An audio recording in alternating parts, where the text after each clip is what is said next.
பின்னாடி இருந்து ஒருத்தவங்க செயல்படுறாங்க. பிகாஸ் லீடர்ஸ்க்கு தான் வந்து அழைப்பு விடணும். நீங்க எம்பிக்கள் கூட்டம் பண்ணும்போது நீங்க ஏன் லீடர்ஸ்க்கு அழைப்பு? திமுக எம்பி கனிமொழி குறித்து செய்தியாளர் எழுப்பிய கேள்விக்கு அமைச்சர் நிர்மல்குமார் பதிலளித்து உள்ளார்.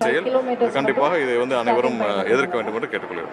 சார், கனிமொழி என்ன சொல்றாங்கன்னா, தாவேகாக்கு பின்னாடி இருந்து ஒருத்தவங்க செயல்படுறாங்க. பிகாஸ் லீடர்ஸ்க்கு தான் வந்து அழைப்பு விடணும். நீங்க எம்பிக்கள் கூட்டம் பண்ணும்போது நீங்க ஏன் லீடர்ஸ்க்கு அழைப்பு விடணும்? இதுக்கு ரொம்ப குறைவான நாட்கள் இருக்குது. இன்னும் அந்த பாராளுமன்றத்தில் எப்போ வேணாலும் இது தாக்கல் செய்யப்படலாம்.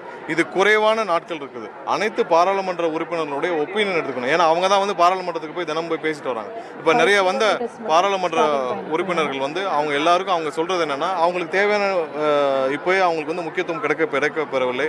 அவர்கள் எல்லாம் வந்து அங்கேயே பேச முடியவில்லை. அவங்களுக்கான வாய்ப்புகள் கொடுக்கப்படணும். அதெல்லாம் ஒப்பீனியனை கேட்ட பிறகு தான் நம்ம வந்து இதில் முடிவெடுக்க முடியும். ஸோ அவர்களுடைய பிரச்சனை என்னன்னு கேட்ட பிறகு தான் நம்ம அடுத்து இதில் செய்ய முடியும். பெரும்பாலான பாராளுமன்ற உறுப்பினர்கள் வந்து கலந்து கொண்டார்கள். முக்கியமாக திமுக, அதிமுக கட்சியுடைய பாராளுமன்ற உறுப்பினர்கள் மட்டும்தான் கலந்து கொள்ளவில்லை. அவர்கள் அதை தெளிவுபடுத்துகிறார். அவருக்கு தான் வந்து எதுவுமே தெரியாத மாதிரி நடிக்கிறார்.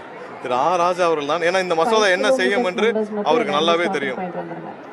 அவருக்கு வந்து எல்லாமே தெரியும். இந்த மசோதா என்ன செய்யும், இந்த மசோதானால் என்ன பிரச்சனை என்று அவருக்கு நல்லாவே தெரியும். ஸோ தெரிஞ்சுக்கிட்டு தெரியாத மாதிரி நடிக்கிறார். அவர் ஓப்பன் பண்ணி சொல்லணும், இந்த மசோதாவுக்கு அவர் ஆதரிக்க போகிறாரா, இல்லை எதிர்க்க போகிறாரா, வெளிநடப்பு செய்ய போகிறாரா. இதில் ஆதரிக்கிறதா இருந்தாலும் தெளிவாக சொல்லணும். இது வந்து தமிழக மக்கள் நாங்கள் வந்து ஏப்ரலில் நிறைவேற்றப்பட்ட கூட்டம். கேட்க கேள்விக்கு பதில் சொல்லாமல் அவர் வந்து வேறு ஏதாவது சொல்லிட்டு வண்டியில் ஏறி ஓடுறதெல்லாம் இல்லை. இங்கே வந்து நீங்கள் இந்த மசோதாவிற்கு ஆதரிக்க போகிறார்களா, எதிர்க்க போகிறார்களா, அங்கேயே வந்து எதிர்த்து வாக்களிக்க போகிறார்களா, இல்லை வெளிநடப்பு செய்ய போகிறாங்களா. வெளிநடப்பு செய்வதாக அவர்கள் வாக்குறுதி கொடுத்ததாக செய்திகள் வருகிறது. வெளிநடப்பு செய்தால் இதை மறைமுகமாக ஆதரிக்கிறதா தான் அர்த்தம் இந்த மசோதா. செய்திகளை உள்ளது உள்ளபடி தெரிந்து கொள்ள ரெஃப்ளெக்ட் நியூஸை சப்ஸ்கிரைப் பண்ணுங்க.